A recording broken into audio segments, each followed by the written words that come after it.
நாம கோடு போட சொன்னா ரோடு போடுவாரு. அப்படி துப்பிட்டு கிளம்ப பாரு. திமுகவின் முப்பெரும் விருது வழங்கும் விழாவில் ஊழலின் பொக்கிஷமாக இருக்கின்ற 10 ரூபாய் செந்தில் பாலாஜியை கோடு போட்டால் ரோடு போடுவார் என்று முதல்வர் ஸ்டாலின் புகழ் பாட, கோடு போட சொன்னா ரோடு போடுவாரு.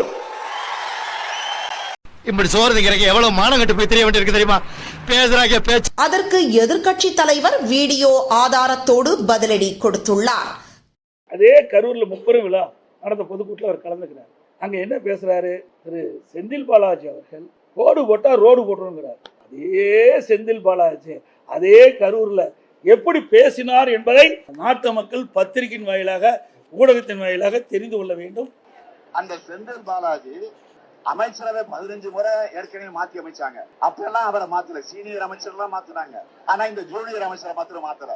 இடையில அந்த அம்மா ஜெயிலுக்கு போனப்போ யார முதலமைச்சராக தேர்ந்தெடுக்கலாம்னு சொல்றப்போ அந்த பட்டியல இவர் இருந்தாருங்க. இவர் கெட்ட கேடு செந்தில் பாலாஜி பேர் இருந்துச்சுங்க. அப்போ இதான் வேண்டிய. ஆக இன்னைக்கு பாத்தீங்கன்னா அவரு மட்டும் இல்ல, ஒட்டுமொத்தமாக பாலாஜியினுடைய தம்பி இந்த கரூர் மாவட்டத்தை தன்னுடைய கட்டுப்பாட்டுல வச்சிருக்கிறாரு.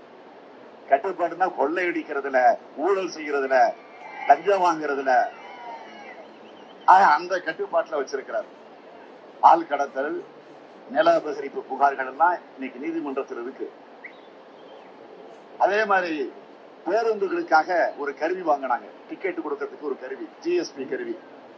அந்த கருவியில ஊழல் நடந்திருக்குன்னு சட்டமன்றத்தில் நான் தான் ஆதாரத்துடன் எடுத்து பேசினேன். இது வரைக்கும் முறையான மறுப்பு கிடையாது.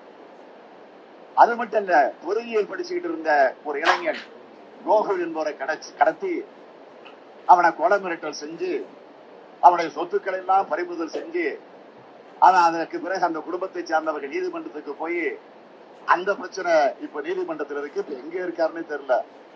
அந்த கோகுல் தலைமறைவாகி எங்க இருக்கிறார் என்று தெரிய முடியாத நிலையில இன்றைக்கு இருந்து கொண்டிருக்கு. இப்படிப்பட்டவரை யார் சொன்னது? இன்றைய முதலமைச்சர் அன்றைய தினம் திரு செந்தில் பாலாஜி அவர்கள் அவர் அமைச்சராக இருந்த பொழுது, அவர் எதிர்கட்சியில் திராவிட முன்னேற்ற கழக தலைவர் திரு ஸ்டாலின் இருந்த பொழுது சொன்ன கருத்து. இப்போ அதுக்குள்ளேயே புனிதமாயிட்டாரா? இப்போ எத்தனை வழக்கு அவர் மீது, எவ்வளவு பிரச்சனை? அவரே ஊழல்வாதின்னு சொன்ன பிறகு அந்த ஊழல்வாதிக்கு இவர் எப்படி அமைச்சர் கொடுத்தாரு? நாம சொல்லல, திரு ஸ்டாலின் அவர்கள் சொன்ன கருத்து. நீங்க எல்லா பத்திரிகைகள் வந்து ஊடகத்தில் வந்திருக்கு, நினைவூட்டத்தான் இதை நான் கொண்டாடுறேன். கொடுப்பதை கொடுத்து பெறுவதை பெற்றார் திரு செந்தில் பாலாஜி. தமிழ் தமிழ் என்று போலி வேஷம் போடும் திமுகவினரின் லட்சணம் முப்பெரும் விழாவில் பல்லிழித்தது. மேடையில் வழங்கி சிறப்புரை என்பதை கூட சரியாக எழுத தெரியாமல் வழங்கிசி சிறப்புரைன்னு எழுதியிருந்தார்கள். இதையெல்லாம் கவனிக்காத துண்டுச்சீட்டு மாமேதை தமிழ் திராவிடம்னு அதே மேடையில் ஆத்துன்னு ஆத்திக்கிட்டு இருந்தது செம காமெடி. என்ன உணர்ச்சி, அடாடாடாடா, என்ன ஆர்வம்!